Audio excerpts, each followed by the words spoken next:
I'm Amy, sex educator, sex and relationship coach, and sex shop owner. And I'm April, VP of an international high-end pleasure products company and boss queen sex toy mogul. We're best friends who make our own rules about who we are as sexual beings.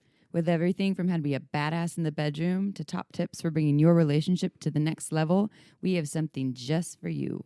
So sit back, relax, And enjoy the show. Don't forget to head on over to our website at shamelesssex.com for more. And for 15% off of some of our favorite sex toys, use coupon code SHAMELESSPP in all caps at purepleasureshop.com. You are listening to a pleasure podcast. For more from our sex podcast collective, visit pleasurepodcasts.com.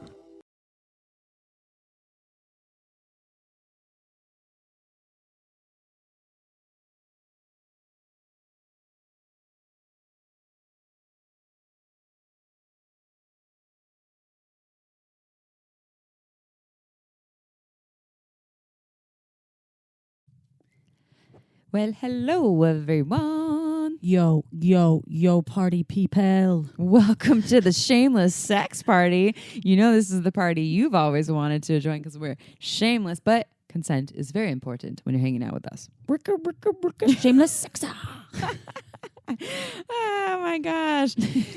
It's a fun day over here at Shameless Sex Headquarters. This podcast, I know the title doesn't sound that juicy for you. Maybe it's not all about how to be a better lover, but this really speaks to a lot of folks and affects a lot of people. And we're doing this episode. So it's depression, anxiety, even ADHD, SSRIs, and how it all relates to sex. We are doing this for a very specific reason. 1, we receive a lot of sex questions about this. 2, we're not doctors. 3, I have commented on this in the past and it upset people because I am not the person that should be talking about it. And you were all right. I didn't know what the fuck I was talking about. We did this episode because we did want more information for ourselves. From a professional. From someone who is a licensed marriage and family therapist who does special in sexuality and gender issues and who does work with folks who have depression. And while we can't fully say we know how you categorize depression, I think if someone wants to say I have a mental illness and it's depression, then they get to say that. You know, if I heard someone say that they have depression, I wouldn't immediately think you have a mental illness. But I think that if someone wants to say that that's what their experience is, then that's their experience, and I'll definitely go with that. And so bringing Melissa on was really important for us. We listen to we read all of your reviews, everything you send us, every email we get, and every review you put on iTunes. We read all of them and we take them into consideration. Now, the listener who said that we're annoying and you want to jump off a bridge, we just kind of laughed about that and said to ourselves, well, there's 7.6 billion people in the world. We can't please them all. Yeah, and maybe you should listen to another podcast. Yeah, and we're in a podcast family. Go listen to the Sex Talk with My Mom, Body Storytelling. Well, the beauty lots of other about options. Free speech, which podcasts at this point, hopefully they stay that way, are a form of free speech. That is why it's a beautiful place to be, the US of A / other countries, that you have the ability to listen to whatever you want. Yeah. And we have the ability to say whatever you want. We do give disclaimers that we're not doctors and we are not playing God. And I don't have a God complex, so I'm not going to tell anyone what to do. I will only make suggestions and advice based on what I've learned and experienced. When we make suggestions and advice that you actually do think was inaccurate, send us an email and tell us, and we will read it and we will consider it, because I have no fear in owning when I fucked up. But remember that shit sandwich. I love shit sandwiches. Hey, here's the ways that you do a great job, and here's how you could do better. Hey, Amy, you're hot. And yesterday you sucked. Yeah. But you know what? I really like your butt too. That was a very kind of degrading shit sandwich, though. I mean, I might go for that, though. You're just very aesthetically pleasing, Amy. But I need to know why I sucked, because then I can't improve. You know, if you tell me with the ways that I can improve, and it's one thing if you're saying you can just improve for you, then that's not really going to work. But how I can improve for all of our listeners, or most of them, I am so into that, and I will own when I can do better. And I could have done better in the past when I spoke up on SSRIs and depression when I don't have a lot of information about it. So I can change it to compliment sandwich if that makes you feel better. I like shit sandwiches and compliment sandwiches. I just think it's funny. But I do get a visual of shit in a sandwich when you say that. Yeah. Which reminds me of my mom, because my mom, when I was younger, used to not like when I would say cuss words because she would get a visual of it. like fucking shit, and she would see fucking. What did she shitting. get when you said "damn"? Like a big dam? I don't know, beaver. A big beaver. I'm going off to get some sticks. My mom is one of the people that listens to every episode the day it comes out. I love her. So she is listening to this right as we speak. Right. Well, not in this moment, but in the future. In this moment, she is listening to this. So, Mom, April wants to know, what do you think when we say "damn"? Bitch. She just thinks of a dog. Cock. Balls. This episode is brought to you by Balls. Amy Baldwin, also known as in high school, my nickname was Bald Nuts. Not that my nuts were bald. I didn't have nuts, and I was not bald in the pubic mound region. It was just a creative name. And speaking of mom, everyone. So Melissa, who actually guested on this podcast, who's talking about depression, anxiety, SSRIs, and ADHD too. She's taught workshops at Pure Pleasure. That's how I know her, actually, is through Pure Pleasure. So shout out to Melissa and shout out to Pure Pleasure, Mom's sex shop. Mom loves words like shit, cock, balls. Go to purepleasureshop.com if you want to learn more about Pure Pleasure. They have all the best sex toys, and you get 15% off with coupon code shameless sex in all caps. Mom, we love you. Cock, balls. And then Patreon. Everyone. Oh, Patreon. We created Patreon because we need new microphones. Right now, what we are doing, if you go to our Instagram, if you're not following us on Instagram, you can see what we're doing. We're holding a microphone that looks like it's from the 80s. That is a good microphone. It's a great microphone. But we have to place it next to our mouth in the perfect position. And a lot of our guests don't know how to do that. And my brother's trying to make a sticker for us, and he's afraid that's going to look like we're just sucking on dicks. So maybe if you're into us look like we're sucking on dicks, don't donate to our Patreon. But what we would love is to buy 3 mics that are pretty expensive that come with the headphones and then a mic connected to it, like it looks like we're airplane pilots.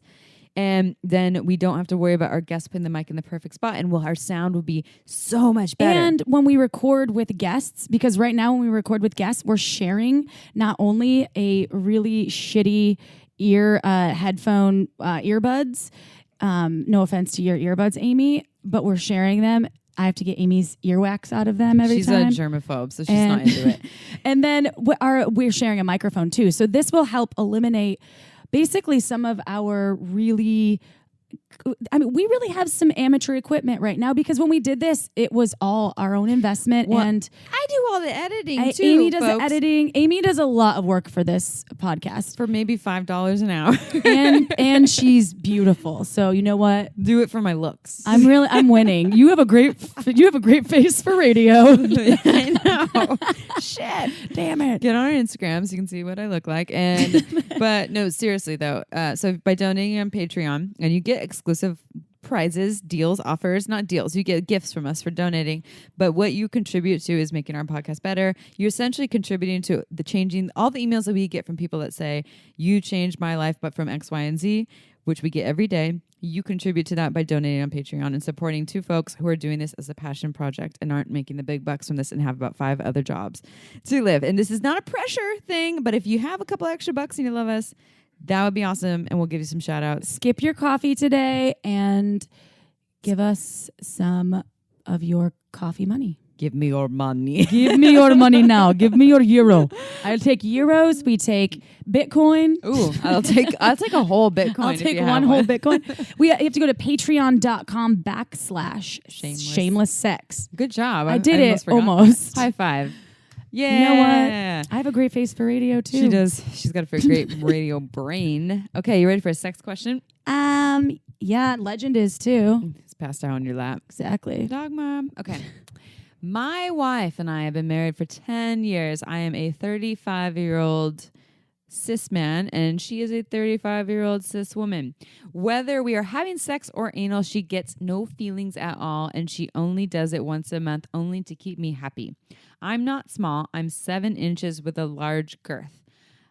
I please her before, and we watch porn. She gets feeling if I use a vibrator on her clit, but only that. Can you advise me on what might be wrong or what we can do? I have 3 words for you.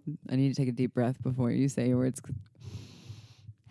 Okay, go. OMG, yes. No, for real. Seriously. That's legit. This is what I would recommend. I'm sure you would too. One of my first questions is, you say, I please her before and we watch porn. but she gets no feeling.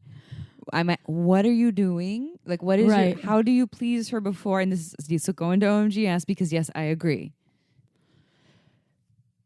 I do too.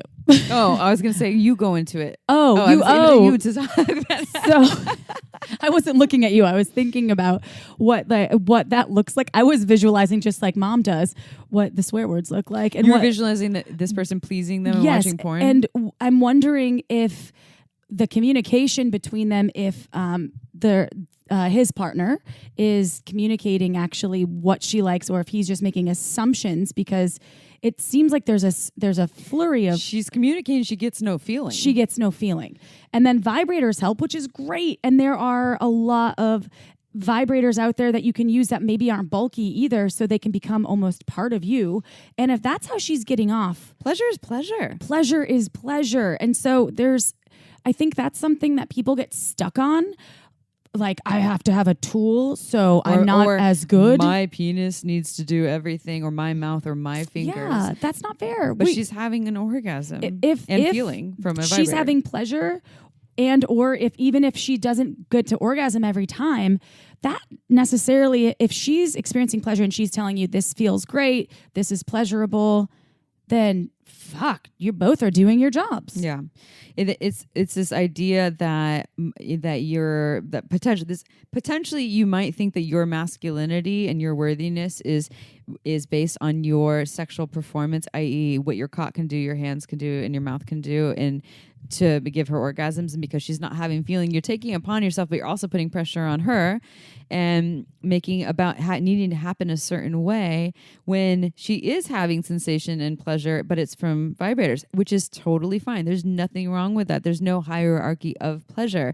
Now, if she's saying, I want to learn to have orgasms other ways for her, she doesn't learn that for you. Right. That's not how that works. Like, I don't learn how to have more pleasure for your sake. I learn how to have more pleasure for me. Maybe she wants some internal stim, or she wants to learn how to female ejaculate. And that's a whole different scenario. And that's where OMGS can be a great tool. Yes. There's a lot of different humans on there with their own experiences, and you can watch interactive videos. It's amazing. It's an online program. So if you go to omgs.com/shameless, our listeners get $5 off. Online program, research-based, 62 videos of actual vulva owners showing you, this is how I like to pleasure myself, and they're showing finger techniques, and there's a variety of them, because maybe you haven't figured out what she likes. Maybe she doesn't even know what she likes. So you can watch it and learn, and you two can try these things together. You can watch it together, or she can watch her own and tell you which ones she might be interested in. It will add more options to the menu. My guess is that this whole I try to please her before and we watch porn is not cutting it for her. Whatever you're doing to touch her, and whatever she's not saying or is saying, it's not going anywhere. And so OMGS can give you inspiration on things to try, and for her to figure out what she likes, and for you to follow that path with her her. I think the genius thing would be to watch one a week, and then if you go on a 7-day vacation, watch one every day on vacation. And just try a new 62. thing. Yes. How does this feel? Do you like this? More of this, less of this? So everyone go check it out. And especially for this listener, OMGS has totally changed our lives. It's been phenomenal. Just ignore that ring that just happened. I'm getting used to it. I need to figure it out. Mr. Rogers' neighborhood. We've got the mailman here. Damn it. Every time. And with that, I just also want to comment on this person's talked about their cock size. They said, I'm not small. I'm 7 inches with a large girth, which tells me that you think that your cock should be the reason why they have orgasms or have pleasure or feeling, and that because you're the perfect size or an average size, or actually that's above average. 7 inches is above that would be average. too big for my vaginal canal. I have a shallow one. It's not all about the size of your cock. That plays a small role in it. It's about the energy that you show up with. Are you just having sex with this person so that you get pleasure? Are you showing up for them because you just want to honor them and not even get anything out of it? Because that's fucking awesome when you can show up that way of, you know what? Yeah, I want to fuck you. That sounds amazing. And what do you like? What do you want? How about we make this about you and not about me for a week or a month and see how that feels and what we can learn instead of just making it about me. And I might sound kind of heated about this, and I kind of am, honestly, a little heated about it. I don't think that you're a bad person at all. I'm not like judging you as if there's anything wrong with you, because this is society's, I'm mad at the fucking system. This is porn and this is society that has told us that if only your cock was this size and you did X, Y, and Z, then your woman should have all these orgasms. And you're one of the millions of people that have bought into that. And I work with those people all the time. And there's so much that you can do there to make it not about your penis and your worthiness and make it really about your partner. And the OMGS can really inspire that. And guess what? That's the beauty of humanity. We get a do-over. Every day you wake up is a new day to change what has been ingrained into your belief system or tradition or whatever it is. If it's not serving you and not working for you, you can change it. And I have a way to make this a shit sandwich. Ooh. Here's the other side of the bread. Hats off to you for asking this question and being brave enough to seek this out and asking how you can be better. So, I like that shit sandwich. Yeah. So I'll leave it. Today's the first day of the rest of your life. I like a theme song for that one. You know what I was singing in my head the whole time? What? Ain't no woman like the one I got. Oh my God. After I broke up with my partner, we broke up with each other. That song randomly and not randomly came to my head like a week later when we were hanging out, and we were in Death Valley, and I was just like, out of nowhere, I'm like, ain't no woman like the one I got. He's like, why are you singing that right now? I was like, well, it makes sense, doesn't it? Subliminally. Because you don't got me no more. Yes. You're just playing it in the background. You shouldn't have even said anything. You're like, what are you talking about? This is my new ain't no jam. Woman like the one I just keep like singing it in his sleep next to him. Or it should have been like, ain't no woman like the one I used to got. Yeah. Because I'm not trying to brainwash them to People be back that together are with me. grammatically responsible are rolling their eyes right now. Oh, their grammar. P.S. I knew that was a mistake. It was a play in the song. Uh-huh. Damn it.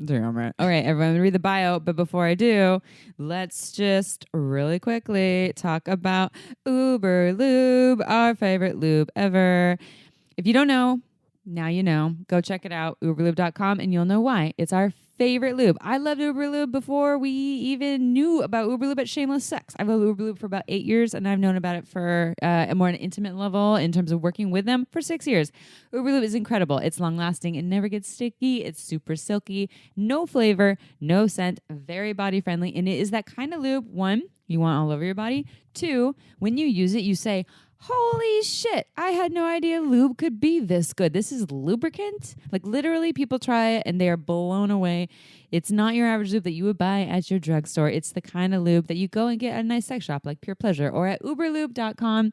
And at uberlube.com, if you use coupon code shamelesssex in all caps, you get 10% off and free shipping. And then you'll listen to us talk about in the future and be like, you know what? Yeah, I know what you're talking about. In fact, I've had listeners come to my workshops and they're like, oh yeah, I bought Uber Lube. You two were right. It's amazing. So go find out. And it's made in Chicago. Chicago. We love our Midwest folks. All right. Ready for a bio chip? I can't wait. Melissa Fritchle, LMFT, is a holistic psychotherapist, sex therapist, a certified clinical trauma professional, a certified mindfulness meditation teacher, and the author of the Conscious Sexual Self Workbook. She currently runs a private practice in Santa Cruz and offers online courses, and she actually now has a course where she's training other professionals who are in the human sexuality or therapy realm on how to work with trauma around sexuality. She'll talk more about that in this episode. To learn more about her, go to mf-therapy.com and you can learn more about Melissa's offerings. Again, she can only be a therapist for you in California, but she has other offerings for folks outside of California that is not related to her being your therapist because there are restrictions within state. Are you ready? April and Legend? I do want to say that she has one of the most amazing dispositions of anyone. She's incredible. So connective and wonderful. So I hope everyone enjoys this episode as much as we enjoyed recording. We did. We learned a lot and we did it for you. Let's do it.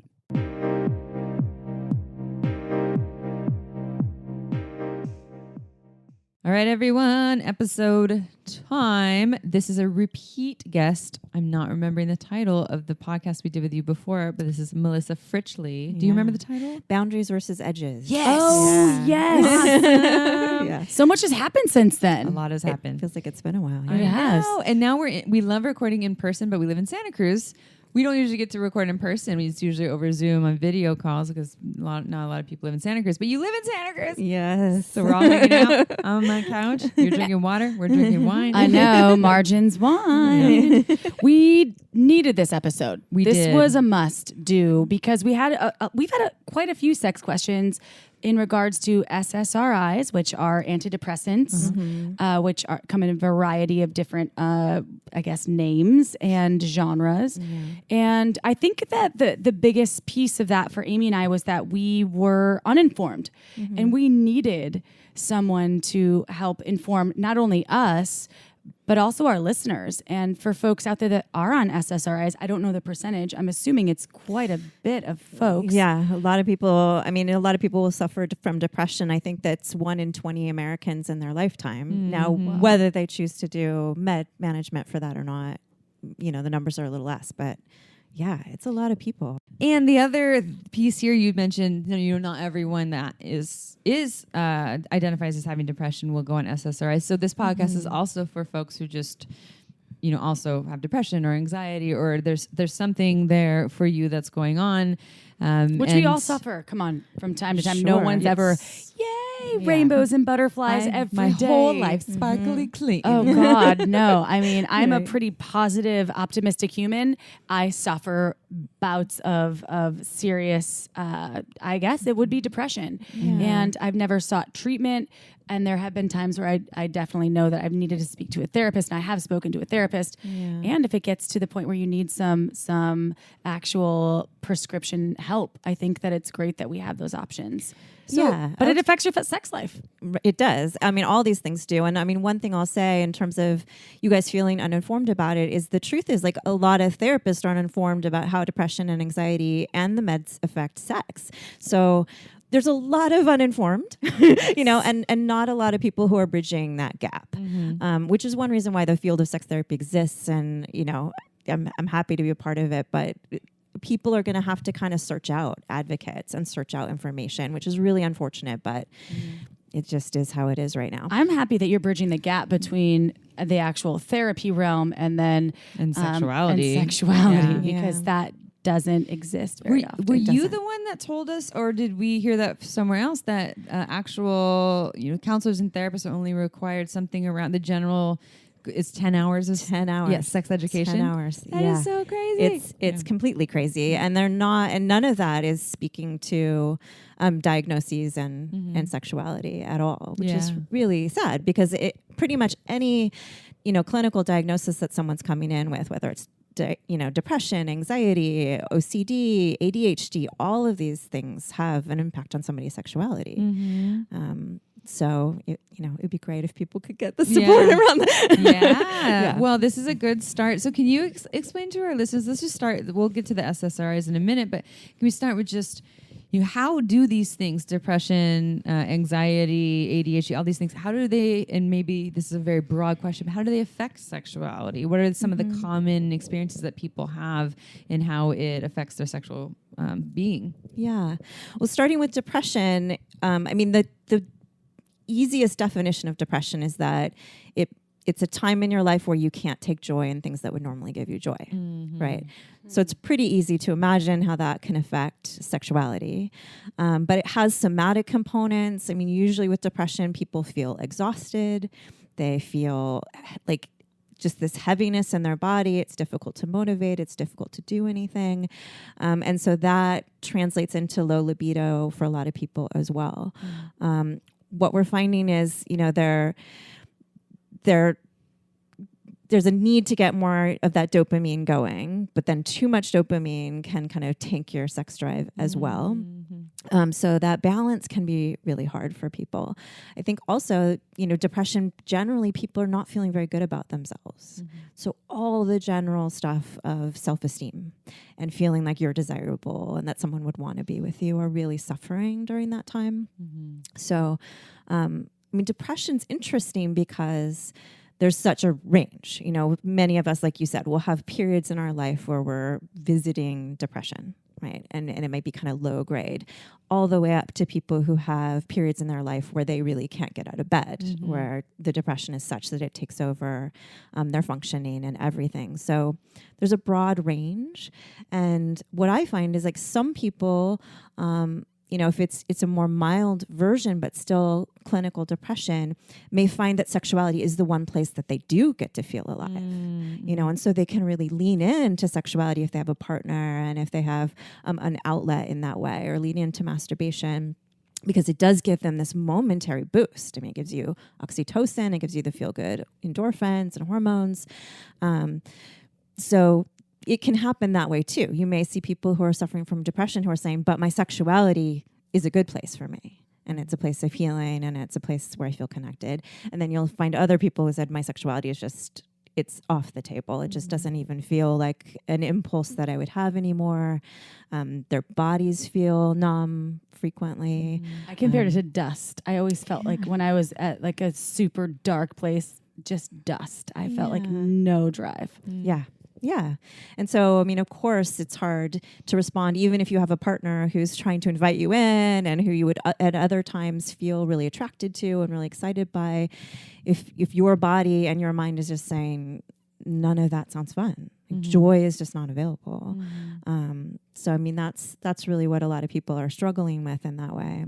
That's so hard, whether you're in partnership or not, when you just feel turned off, turned down, and just disconnected from you. And then there's that. And then you're already going through depression in other ways. So it's like, it's carrying over into sex, but you're already feeling this extreme low. So there's this other thing that I would imagine brings up this whole other component that adds more challenges. Right. And if there's a relational component of your partner feeling rejected or frustrated in general, or just not understanding why that part of you isn't alive right now, that can add to the sense of feeling inferior or shameful or whatnot, that clients, you know, really need the support to say, this is a real thing. It's a physical thing, you know. I mean, a lot of people can say when they have depression, it feels similar to having a cold all of the time.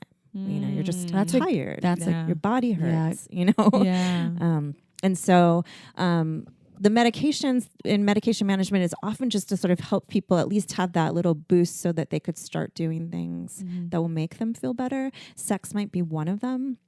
And I know we'll talk about sexual side effects from meds later. But I think that it's really important for people to understand when you're going through periods of depression, you are neither, you know, uncommon if you reach out for sex as a place to give you a boost, or if you feel like sex is just something that you don't want to reach for, don't want to engage with. It can really be either way. There's no norm in that. And everyone's different. Yeah. And you probably, I wouldn't look at social media that often if you're super depressed. That was something that I think it's kind of depleting.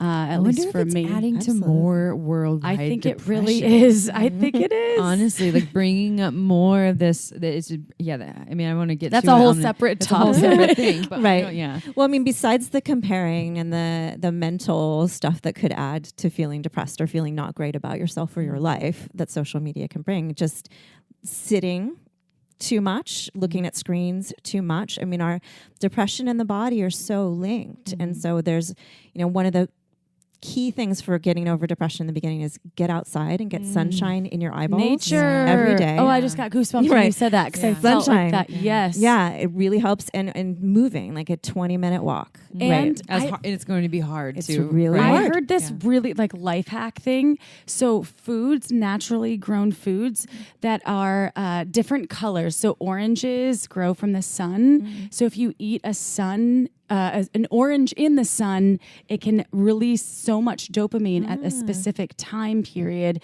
And the same, their nutrition and food is so linked to your balance of your mind. Yes. So if you're feeling depressed obviously this isn't, if you're clinically depressed, it's different, but if you're feeling like a really low day, and I've actually done this, and I can tell you, eating a piece of citrus and going out and sitting in the sunshine has totally boosted like the smell of it, and being like focused and meditative on what it does was so powerful and lifted me into a different zone where I was like, okay, this is a new fucking day. I can do this shit. I can do it. So anyway, side note, but totally interesting. It's true. I mean, so our lifestyle is not conducive, to positive mood, honestly, for a lot of people.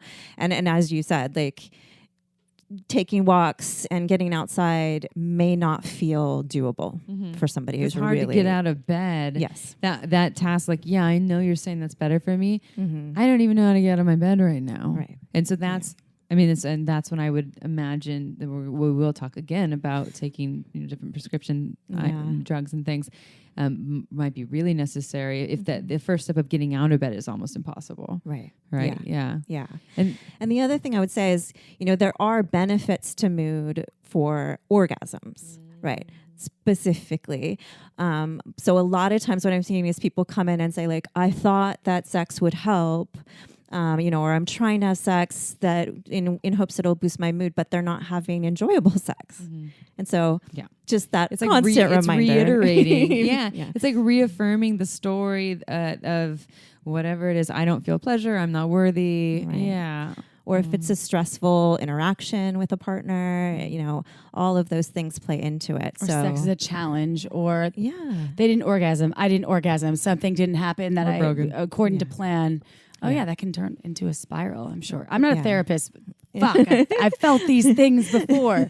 And I think people put pressure on themselves to think like, oh, if I just have sex, if I just do these things, then I will feel better. And to just know it's not that simple. They're part of it, and they can be things that can be helpful, but you might need other support and other people to talk to about how to make that more fun, how to make it more of a satisfying and easy, relaxing thing, How can, so I mean, this is like a tangent, but you mentioned partners. How can partners support partners who have depression, and it's so say they're in a partnership, it's affecting their connection because connection isn't feeling like it's as available as it once was, and there isn't a lot of sex happening. How can that partner learn to support the other person, to not take it super personally? I mean, imagine they need their own support. Yes, absolutely. Yeah.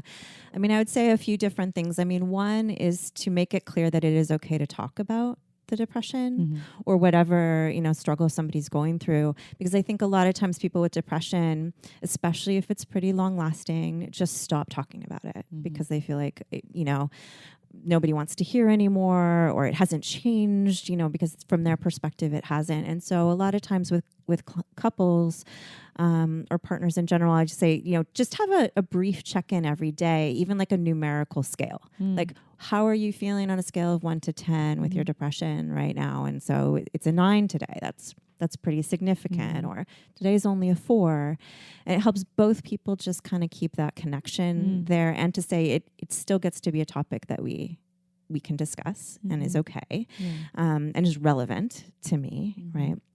I mean, the other piece is to tend to your own loneliness, right? Because it can be really lonely to have a partner who's struggling, whether it's depression or grief or any of these things.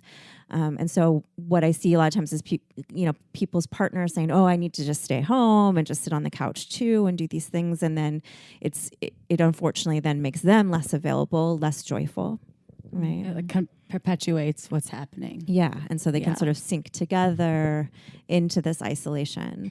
And so to say, really, like, find ways that you can still tend to yourself and go out and do things, maybe go out and socialize, exercise, dance, do what you do that makes you happy, and have time when you're home and together. Right. So there's a balance there. Yeah. And what about anxiety too? Because I mean, I think that they're both really, depression and anxiety are both really common. Yeah. I mean, because anxiety is a different experience. Depression is often more of this low. I forgot exactly the words used, but it felt pretty spot on. Anxiety is more of this.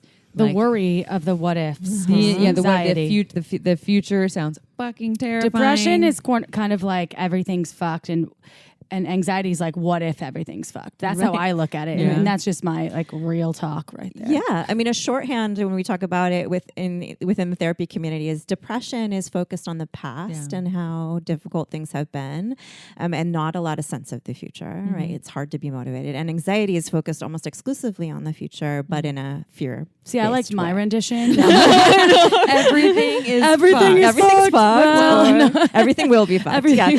Well, and anxiety, they still feel different. Because I felt anxiety before. It feels like I'm going to die any minute. Yes. And every second in anxiety feels like an eternity. And I only feel anxiety in just like little bouts based on some like relationship drama or whatever that is. But I do know that some people live in it. Yes. And that is intense. And the cortisol is just gosh. elevated. I have friends that are like very close friends that live in a constant state of anxiety, and I feed off a lot of energy.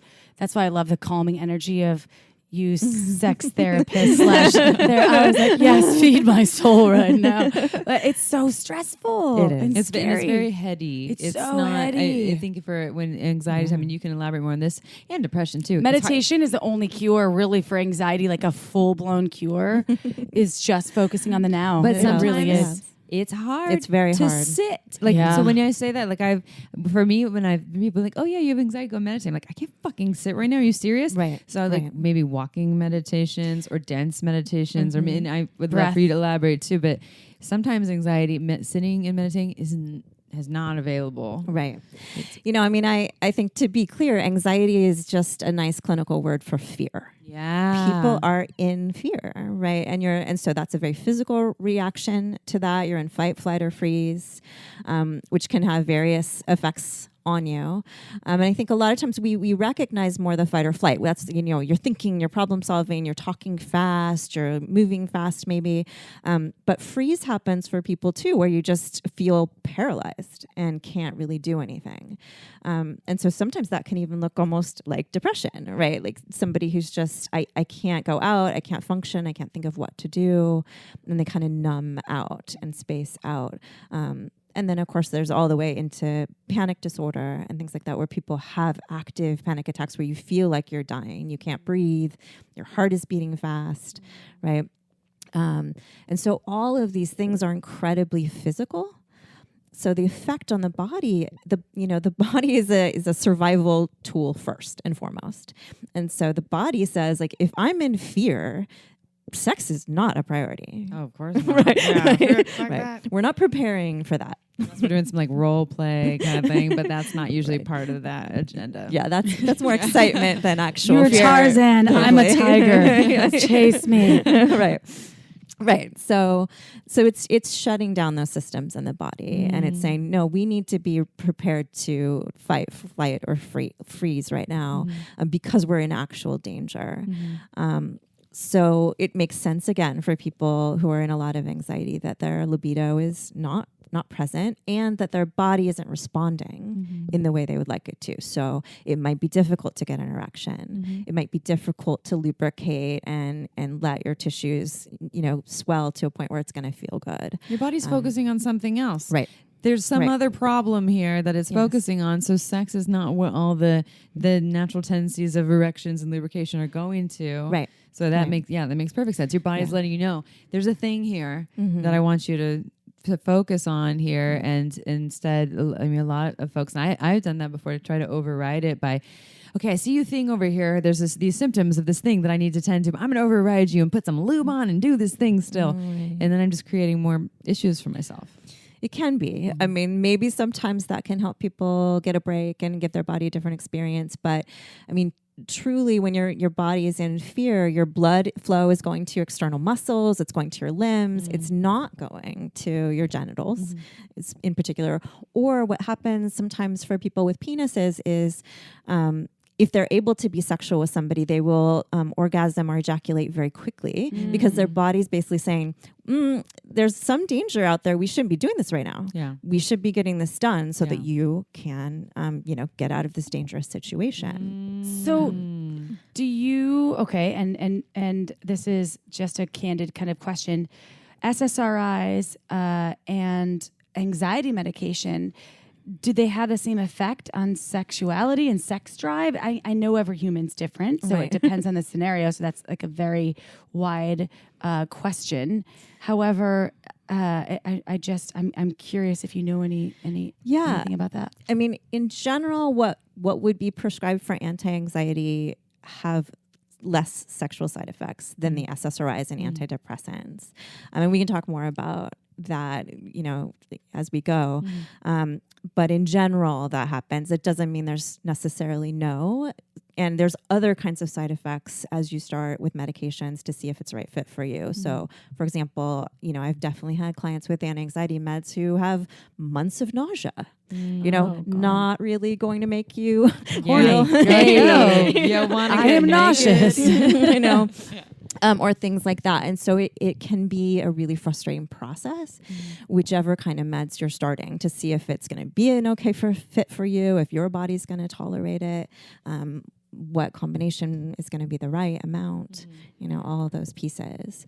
What's interesting about anxiety is that our mind and our body doesn't differentiate between a fear scenario that we're imagining and real fear in real life. Oh, yeah. You have the same So the survival instincts that kick in if you are getting chased by a lion are this the is same. the idea of it. Right. Which is, it makes sense because we're conditioned biologically to run for our lives. And then, I know that zinging feeling, right? Right. Where you really feel like if you've almost had a car accident.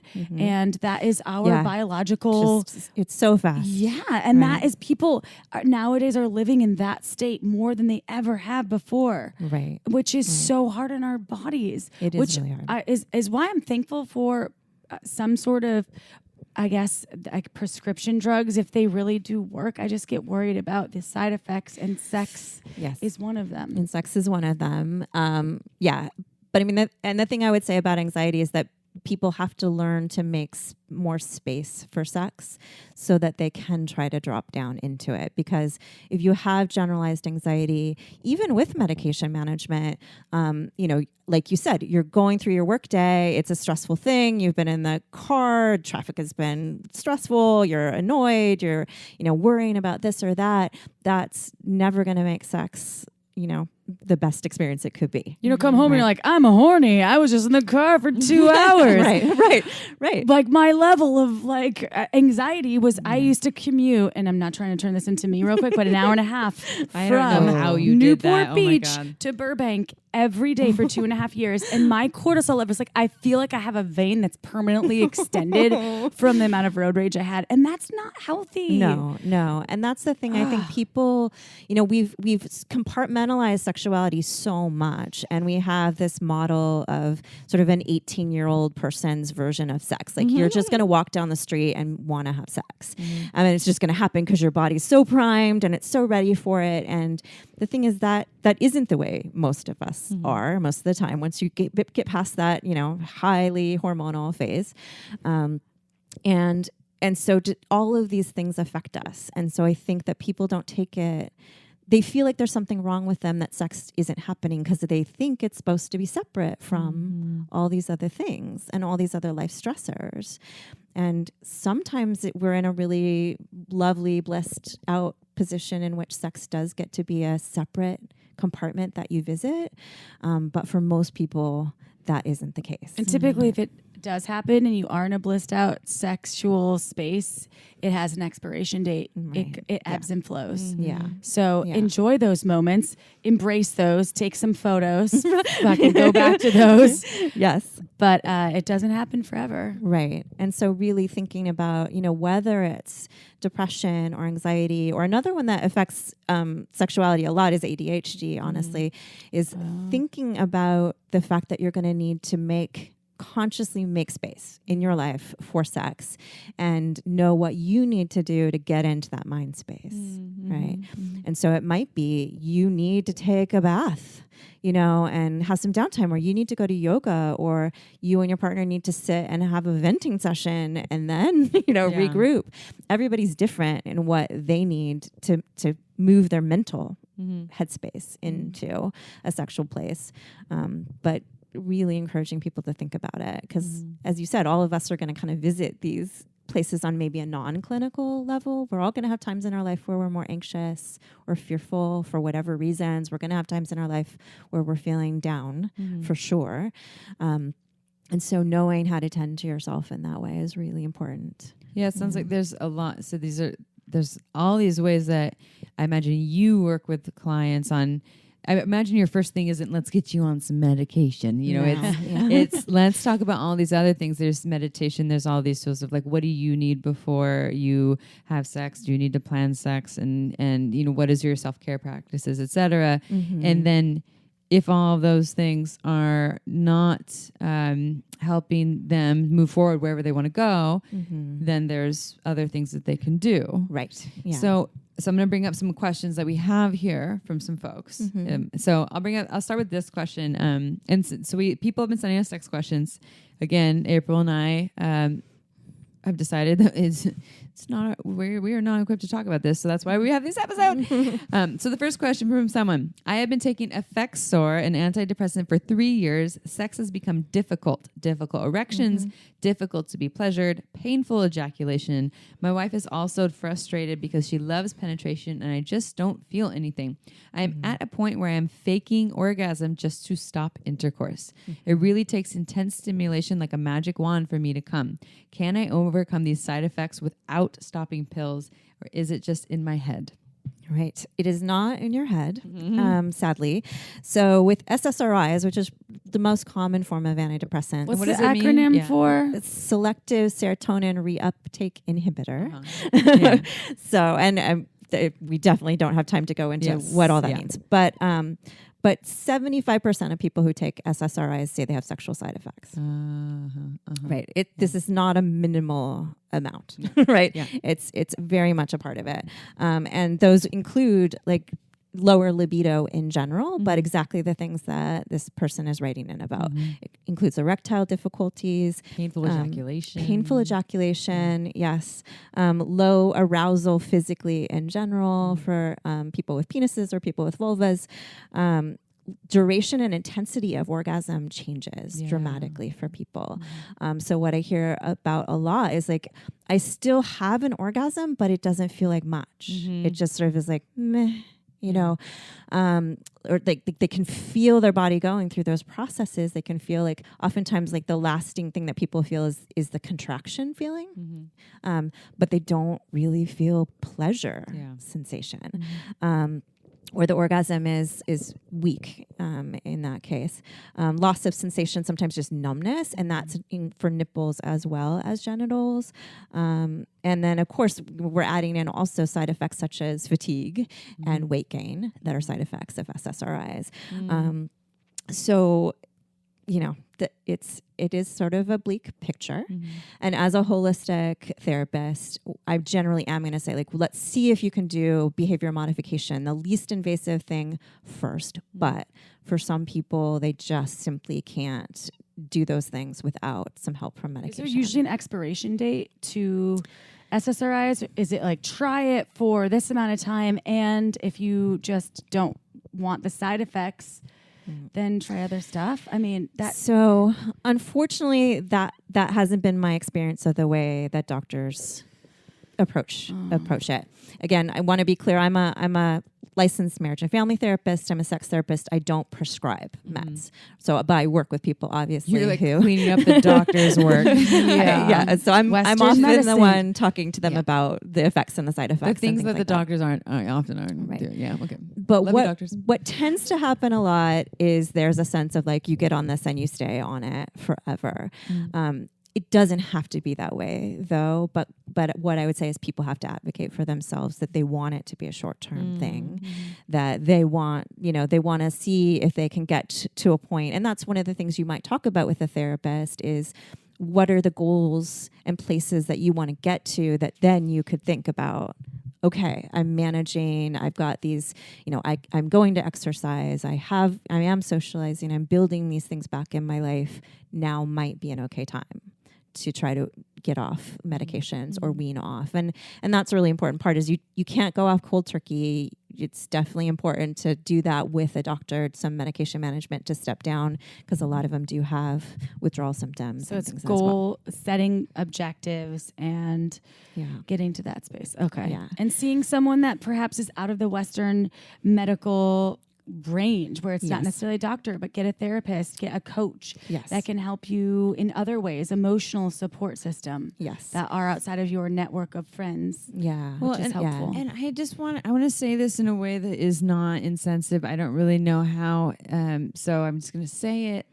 I know how many doctors are just writing prescriptions and throwing pills at something before, and people who are just relying on that and them without trying all these other things. And it's, we're seeing that depression, anxiety, and for so many things that are happening are related to trauma. ADHD, so you're saying it's related to trauma. So it seems important that if someone, I personally am like, okay, if someone's going to prescribe for someone to get on Wellbutrin, Cymbalta, all these things, it should also be prescribed that they work with a therapist too. That would make more sense. At the same time. Build a foundation of some sort. Because you're not getting to the core. Right. It isn't. And I do think, at least here in California and other places, doctors are getting a more holistic perspective, Western medical doctors, of saying like, these kind of things, exercise, happiness, those things are important. They're unfortunately not doing a lot of trauma screening, which I do think a lot of depression and anxiety both have trauma backgrounds for people that is just not being addressed or talked about. But your Western medical doctor is 15 minutes with you on a regular basis. Signature. And a lot of people aren't going to psychiatrists. They're going to their GP, to get a prescription. So the GP isn't, necessarily skilled at doing all these assessments. It's not their field. I know here in Santa Cruz, I was just talking to another therapist about this recently, like, people can't get in with psychiatrists because there's so few of them. There's months wait long lists. So I understand why people go to who they need to go to. Because they're looking for a fix. They're like, I am suffering. sad. I need help. And I respect that. Yes, it totally makes sense. And to just know that you can advocate, and having a therapist who can help you talk about, what are the goals and steps to get you to a place where maybe you will eventually either taper down, because you want to be on the minimal dose as possible. That's really important, and that will help with the side effects. Right. If you can taper it down to the minimal dose that you need to feel better, the side effects will hopefully taper down as well for people, right? Which is really important. The other piece of that what people will do is add another medication that can help. So, for example, Wellbutrin is often added to an antidepressant regimen because it helps to counteract the sexual side effects. And so someone wrote here, this is a testimonial from someone that I'll read. It's not really a question. So this person said, I had my first appointment with my doctor Monday, and she virtually guaranteed she could get me off my Cymbalta completely with Wellbutrin, which then might be eliminated after a short time, a short time as well. Why Wellbutrin, you ask? It doesn't have sexual side effects, takes a week or less to get to efficacy. Most SSRIs and SNRIs are between 4 to 6 weeks, and often helps with chronic pain. This is for a thyroid issue, I think. She said that one danger is that it can add some non-normal irritability that usually subsides in a week or so. Again, this is just what someone's experience, but so they were commenting on that Wellbutrin. So Wellbutrin is not an SSRI? No. Okay. Yeah, it's used for it as an antidepressant piece, but there's other things besides SSRIs. There's MAOIs. There's all sorts of different approaches, and Wellbutrin's one of the newer ones. It's specifically used because of sexual side effects. It doesn't have as many. In fact, for some people, can increase libido. Wellbutrin has a little bit more of a flavor of like anti-anxiety, actually, right? It's so for some people, they feel like that sort of censoring kind of goes away a little bit. It can sort of help with those processes for people. But what I see a lot is for people who go into their doctor and talk about the sexual side effects, that adding Wellbutrin might be a good fit if you feel like, I like the effect it's having. My depression is lifting. I'm feeling better. I don't want to totally change the plan right now because it's scary for a lot of people. Scary. Yeah. And so if something's working for you, that might be an option that your doctor would talk about. But again, you would have your doctor do it. You wouldn't be like, hey, I'm just going to add some Wellbutrin to my agenda. Yeah. And you know, that's the other piece I would say is a lot of people don't really talk about the sexual side effects with their doctors. So again, you have to be the one to advocate and say, not only am I experiencing this, but sexuality is important to me, right? Because a lot of doctors will treat it with a lot of indifference, like, oh, that's the least of your concerns. Well, screw you. You know, it's actually sex is important, it's right? One of the most important pieces of connecting to ourselves and to the people that we either are in partnerships with, or perhaps we're seeking out and wanting to have partnerships with, or connection to ourselves. This brings me to my next question. Perfect. From someone, and this may have been from the person that asked about Effexor. I can't tell if it's connected or not. They say, I fear my depression is likely to interfere with any prospects of a relationship. Off and on, I tried therapy to no success.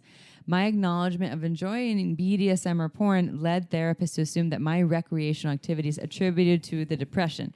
So here's an example of a terrible experience with a therapist and the information that was shared. And P.S. Therapy, you can't judge therapy just on a single therapist. You have to kind of, it's almost like dating, get a referral or find someone that is in line. And if they shame you and tell you, hey, maybe your weird things in BDSM are causing your depression, you go find another therapist real quickly who, like, because I know that you work with clients who find someone like you. Yeah.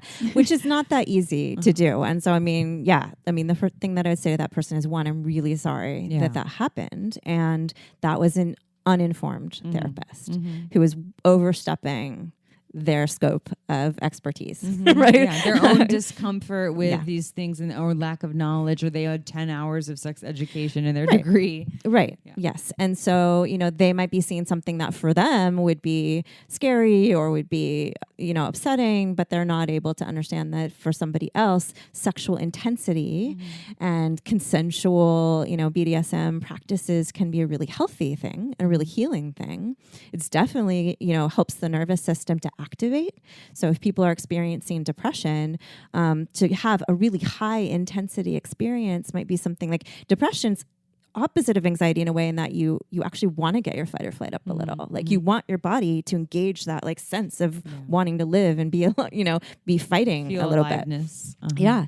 And so that instinct to go there is a really healing instinct, right? But absolutely most therapists are probably not well equipped, right? They'll have their own take on it. And so that's one of those times when I would say, if you're in the kink community, if you're in, if you're polyamorous, if you're queer in any way, you're going to have to really screen and try to find a therapist who will be supportive, who will have some understanding, probably a sex therapist, specifically who cares about those things and thinks, again, that sex is an important part of life. Because other therapists may not think that just by virtue of being a therapist doesn't mean they think sex is important. And one of the beauties about this modern day and age, if you live in the middle of nowhere and you don't have these sex positive therapists in your area, so many of them are working online now. Yeah, do you see clients that's online? So true. I don't see clients online yet because I'm somatic, so I really like to see their body. Yeah. And in California, you have to work with people within the state. That's how our license is. Yeah, when you're a licensed therapist. Yeah, so you'd find someone in your state. But even if you live in, Ohio, in some town that only has 10,000 people in it, and you can't find a sex-positive therapist, you can find one online in Ohio somewhere. It's pretty likely. And there's a website called Kink Aware Professionals that people can have memberships to, and they have referrals in all different states, right? And I think it's really, really important because there is so much misunderstanding and professional shaming that happens for people who experience absolutely healthy sexuality, consensual sexuality that's within a realm of BDSM, kink, all those different things. So I definitely advocate for people to find the right person to talk to. So then you don't work, do you have online course, though? I have some online courses, mostly for training professionals. I do a lot.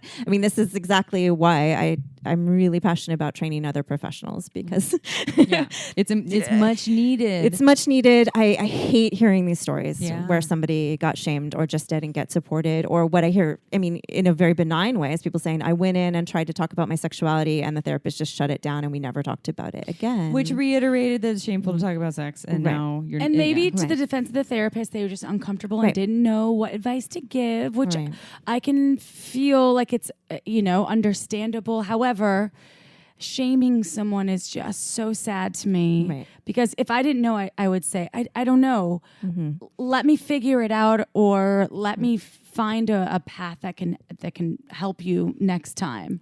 And contact one of my other amazing friends that's hopefully well rehearsed in the sex realm.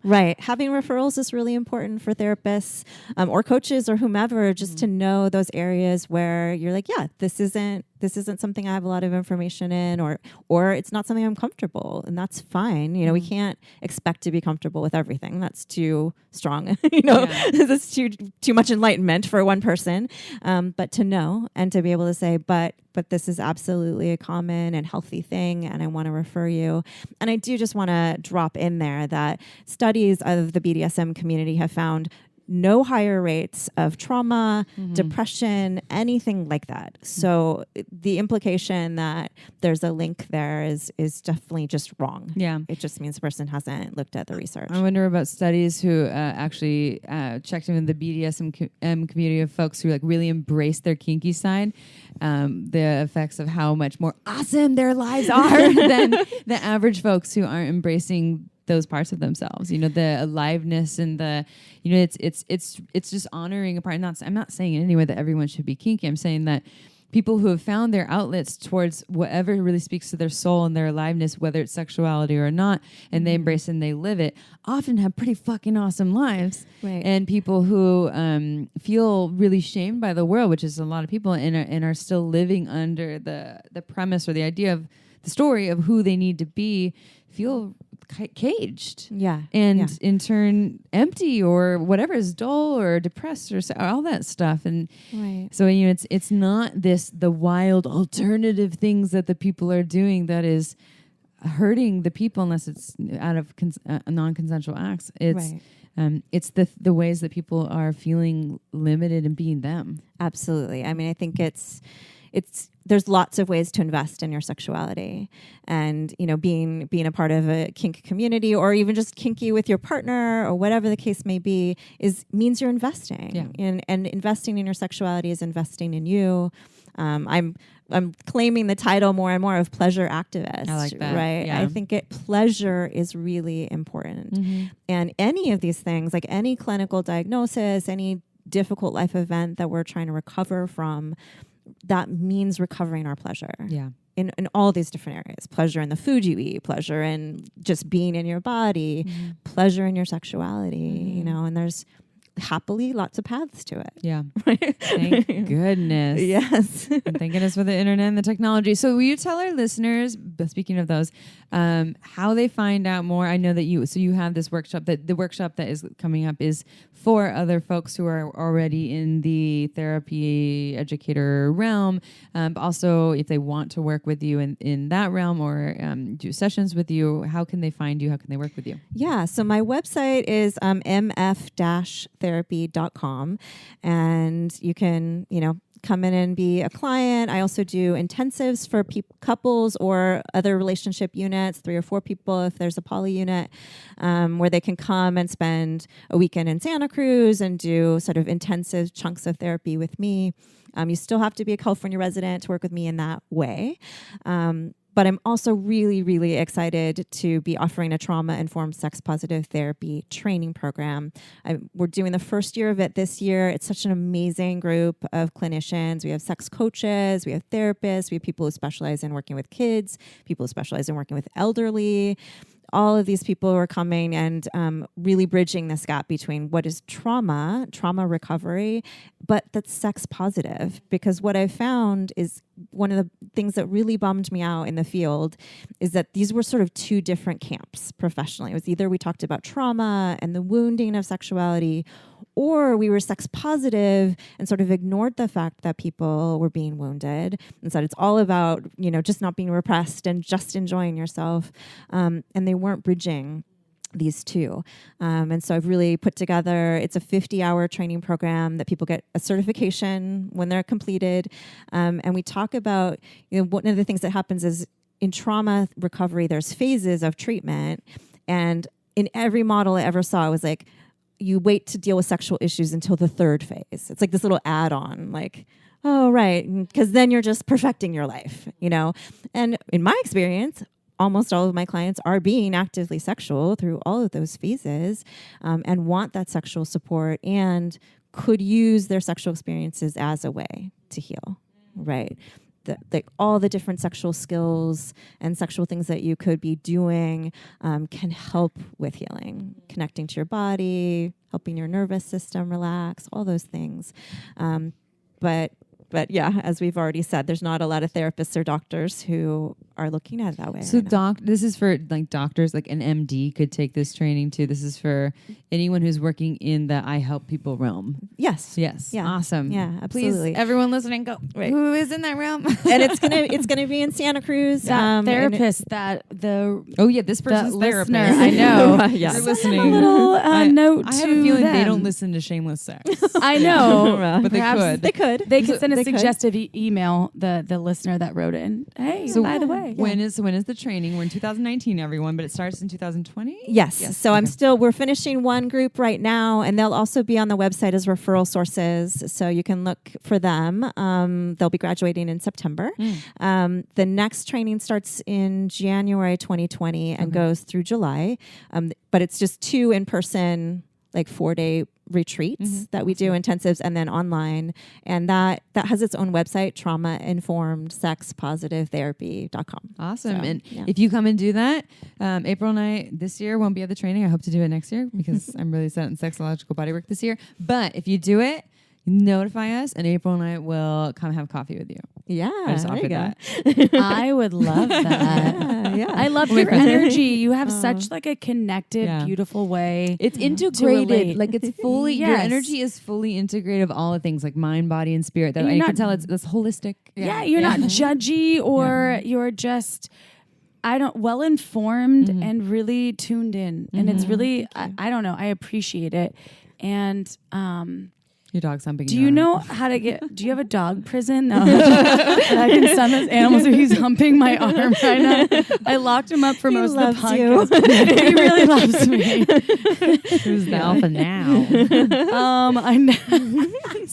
So before we end, everyone, Melissa, thank you so much for coming and filling in this really important gap in this conversation. I'm sure, and we'll have you back. What is our next topic? I don't know. We talked. Yeah, we were. There's many a lot of tiers things. and levels. Even when we started talking about this, it kind of stemmed to these other pieces of this massive puzzle. Right. And granted, Western medicine is it's available and the obvious choice for a lot of folks that don't have alternative medicine.